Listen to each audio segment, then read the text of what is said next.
Hello. This is the third of 4 programs devoted to Women Live, and if you've been watching during the week, you'll know that Women Live is a festival devoted to women's creativity. In our program, we're talking to a wide range of women in the arts, trying to understand what makes them need to write, to paint, to perform, to sing, and what particular problems as women they've had to face in all levels of entertainment. So you're not just writing about black women, you're writing for and about women. The women need a stronger platform than they already have. They haven't got a strong platform. It's male-dominated. It's like if you look at women, you talk about women being oppressed, and if you look at the black race, they're oppressed, and if you look at a black woman, you've got double oppression. So, in a way, you have even more to say. So if you do get the opportunity to do it, then it's brilliant if you can. And I think... But what you're saying is that you're not taking on, it's like I see it as my responsibility as the writer to communicate whatever I want to communicate about being a black woman or about being a woman, whereas you don't see that as your responsibility, which is, I think, where we differ. Yeah. Yes.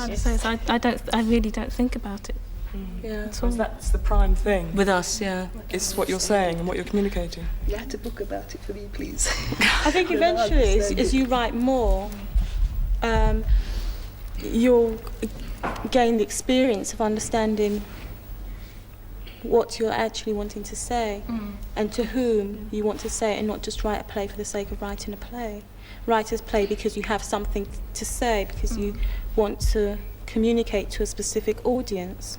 I do write sometimes with things in my mind that I want to say, but I find increasingly that it's nothing to do with being black or being a woman. Well, maybe that's your choice yes. then. I mean, there's nothing wrong with that. You know. It is your choice to write about whatever you want, really. Why, it may sound like a naive question, but why is this identity, the identity of being a black woman, why is it so important to you? What's wrong, as in Yasmin's case, with just being a me, with just being a person? Because you're not really given that opportunity to just be me, or Yasmin, or Paulette, or whatever. Particularly in this line of work, if you want to do anything that's to do with entertainment, you're first seen as a woman, which, I mean, a lot of people just don't want to know because you're a woman, you can't do it. And if you're black, well, you know, there's not much hope for you anyway. So that's why I think it's very important that you examine yourself as a black woman, how you stand in this country, and then you can go on to do other things. It's like you're not really given the opportunity to just be you. Like, I was born here, but for a lot of people, they think, oh, well, she's black, so she must come from another country. And that's not the case. And you can't dismiss things like that because it's around you all the time. You live it. And so you have to come to terms with it and do something about it. And as talking black, is this a method of actually hitting back at that?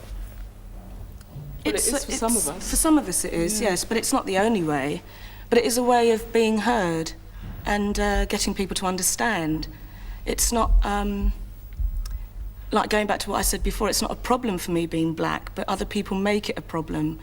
And it's just clarifying that, really, that it isn't. Are you angry? You could say yes, because of things that have been said in the past, and even now, things that you see on television, in films and what have you, are still detrimental to me as a black woman. So therefore, if I can get the opportunity to do something about it, then I'm going to take it up and do it. So yes, there must be. I think for me there is anger there that motivates me. And with you, Yasmin? Sorry? Are you angry? I'm angry at people, yeah, generally. But I try, like everybody else, to examine both sides, and I just come to the conclusion that I don't understand the thinking behind, well, other people, like the human race as such. I can't understand why people do things half the time. Or even if there is an explanation why people do things, I don't know why it always has to be harmful. That's what it seems like anyway. You know, so it's always like you're out for yourself sort of thing. Everyone's out to be number one. It certainly seems that way at times. That's what I think anyway. I know you want to get, there are things that you want to get out of your system, and writing the play is one method of doing it. And how important has it become to you, writing? Oh, extremely important. I intend to sort of carry on with it now. It's helped me a lot, and I've been really enjoying it, because like all the things that I went through, I mean, which is what my play is about, all the things that I went through from the age of 15 up till now, I see what I know being represented on the television in ways that just make me cringe. So I wanted to do something about it. I wanted to say, like, look, I've been through that, and like that's just one side. I want to show the other side.